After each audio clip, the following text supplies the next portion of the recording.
boy did I screw up on that first rendition of Drone Flight 28. Somehow I forgot to add in the second 6-minute 49-second clip. Anyway, 9 minutes and 20 seconds, that's all I captured this day due to a failed firmware update to my controller and drone. It'd take me another 2 months to resolve that issue.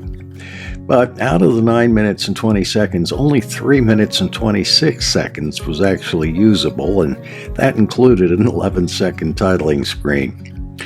Because of the error, the drone would not fly more than 100 feet above or beyond the controller. And within the 100-foot restriction, however, I was able to ascend, descend, and rotate and move back and forth.